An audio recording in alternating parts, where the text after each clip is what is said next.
घर में गूंजती नन्हे की किलकारियाँ, इतना सुकून देती है कानों को। घर में गूंजती नन्हे की किलकारियाँ, यमराज को नाराज कर वापस आती है माँ, नन्हे को सुनाने प्यारी प्यारी दुनिया। बहुत बढ़िया मैम। हम असंभव में संभव ढूंढने वालों में है, हम असंभव में संभव ढूंढने वालों में है। हम सागर के खारे पानी में मीठा पानी ढूंढने वालों में से है। सागर के खारे पानी में मीठा पानी ढूंढने वालों में से है। और एक है कोरोना काल में लिखा गया है, वक्त वक्त की बात है, वक्त वक्त की बात है, छोटा भी बड़ा काम कर जाए, कब किसका वक्त बदल जाए ये भी वक्त ही बताए। क्या बात है, कब किसका वक्त बदल जाए ये भी वक्त ही बताए। थान के थान कपड़ों के पड़े रहे दुकानों में, बिकने से छोटे छोटे टुकड़े कमाल कर रहे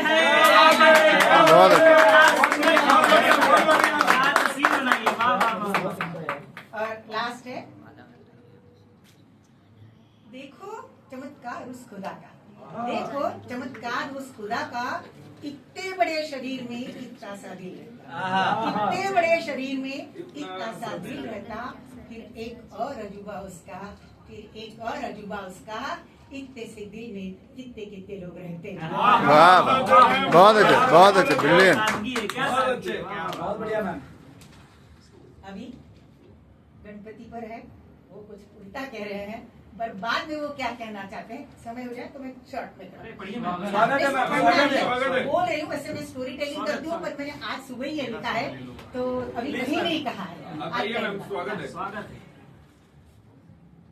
दिन भर रात दिन की थकी हारी परेशान हो जाती हूँ, इतना काम ऑफिस में घर में काम ही काम, काम ही काम, नींद नहीं आती, उस पर से टेंशन, गणपति बाप्पा आने वाला है, 3 दिन रहे, सारा काम पड़ा है, रात की बेचैनी, नींद नहीं आती।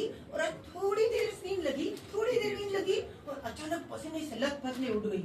देखती हूँ कोई भी आसपास नहीं, कोई भी नहीं मेरे पास, पसीने से लथपथ इधर उधर देखा, फिर लगा हाय राम, कोई सचमुच तो गणपति बाप्पा मेरे सपने में नहीं आए और बोल के गए कि ये करो वो करो ये करो।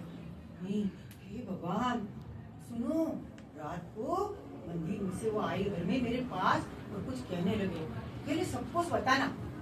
मैंने कहा बोलो बताओ क्या कहते हो गणपति बाप्पा। बोले देखो बिटिया चिंता नहीं करना, अब उम्र के हिसाब से नहीं होता है ना तो छोड़ दो, जितना होता है उतना करो। आंगन की मिट्टी ले आओ, मूर्ति बनाओ, घर के मंदिर में रख देना, घर के आंगन की दुर्वा तोड़ कर लाना, छोटा सा दिया लगाना और प्रसाद के नाम पे जो खाना बनाते हो वही लगाना।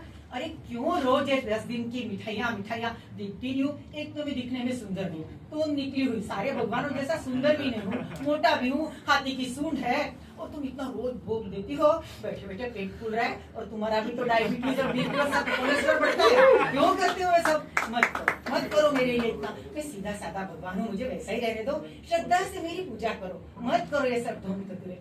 और हाँ, इतनी बड़ी बड़ी मूर्तियाँ लेके निकलते हो और ढोल ताशे नगाड़े बजा बजा के डांस करते हो, माइक लगाते हो, अरे किसी के कान बहरे हो जाएंगे, बूढ़े थके हारे जिनको नींद नहीं आती वो लोग सोए हुए हैं, नन्हे नन्हे बच्चे नींद में से जाग जाते, चमक जाते हैं, माँ दौड़ के आती है उनको तकिया देने, घर का काम कर करके, रहम करो, अरे रहम करो। और बड़े बड़ी जुलूस निकालते हो, फिर वही ढोल ताशे नगाड़े, मेरे आने वाले दिन भी जाते वाले दिन भी सब करते हो, और रास्ते रोक लेते हो। कोई एम्बुलेंस किसी की सांसें धड़क रही होगी, रुक जाएगी यार, सांसें रुक जाएगी, जरा तो ध्यान रखो, जरा तो ध्यान रखो, रास्ता रोक लेते हो, कानून बनाओ, रास्ता छोटा करो, अलग से अपने लिए रखो, जाने के लिए लारी वाला, रिक्शा वाला, ट्रक वाला, गरीब मजदूर को जाने दो, उसको घर जाना है, दिन भर की मजदूरी करके।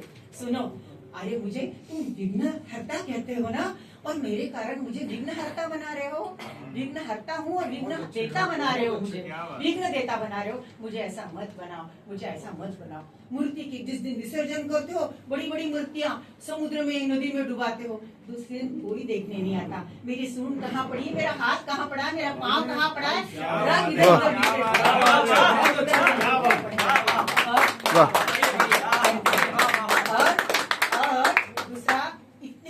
फूल चढ़ाते हो, फूल ही फूल। अरे मेरी इतनी सी मूर्ति उसमें मेरे को फूलों से ढक देते हो, लोग दर्शन करने आते, दर्शन भी नहीं कर पाते। 10 दिन बाद वो फूल सड़कों पर इतने सड़ते हैं, दुर्गंध मारते, कोई उठाता नहीं। अरे वो बनारस के 2 इंजीनियरों ने गंगा में से फूल उठाकर इत्र बनाते हैं। तुम क्यों नहीं करते ऐसा कुछ? फूल चढ़ाते हो, मत डालो इतने फूल, नहीं चाहिए। प्रसाद चढ़ाते हो, दिन भर प्रसाद, लोग कितना दान पुण्य, नहीं चाहिए। मुझे सोने की दुर्वा नहीं चाहिए, चांदी का मुकुट नहीं चाहिए, थाली नहीं चाहिए, इसमें प्रसाद भी नहीं चाहिए। मैं गरीबों का हूँ, सबका हूँ, मुझे वैसा रखो। और इससे भी ज्यादा सब तुम इतनी सजावट करते हो मेरे लिए, इतनी सजावट, कितना खर्च करते हो, बाजार से जाकर सामान लाते हो, 8-8-10 दिन थक जाते हो, क्यों करते हो इतना खर्च? मैंने पहले ही कहा कि मैं सादगी मेरा पसंद, खुश हूँ, सादगी मुझे पसंद है। तुम कहोगे कि बापा इससे लोगों को रोजी रोटी मिलती है, पता है इतने लोगों को रोजी रोटी मिलती है, फूल, आर्टिफिशियल चीजें, ये सब न जाने क्या क्या लाते हैं लोग, पर ये तो महीने 2 महीने की रोजी रोटी हुई, रोजगार हुआ। अरे इन पैसों से ऐसा कोई रोजगार ढूंढो ना कि जिससे लोगों को सालों साल रोजगार मिले। ये पैसे ऐसे खर्च करो शादी से। और तुमको आखिर में इतना कहना चाहता हूँ मैं, उन्होंने कहा मैं तो जा रहा हूँ, पर मैं सच कहता हूँ, मुझे बहुत अच्छा लगता है तुम मुझे बुलाते हो, मेरा इतना स्वागत करते हो, मुझे बुलाओ, मुझे खुश हूँ मैं, पर ऊपरी तामझाम कम करो, लोगों का ध्यान रखो। और उससे भी बड़ी बात कि लोकमान्य तिलक ने जो कहा है वो ध्यान में रखो। उन्होंने देश आजाद नहीं था, हम गुलाम थे, इसलिए लोगों को आपस में बुलाने के लिए, इकट्ठा करने के लिए उन्होंने गणेश उत्सव लाया था। आज तो हम मराठी, गुजराती, हिंदी और सारे प्रांतों और भाषा और इस पर रोज झगड़ रहे, तो फिर गणेश उत्सव का क्या फायदा? क्या बात है? वाह वाह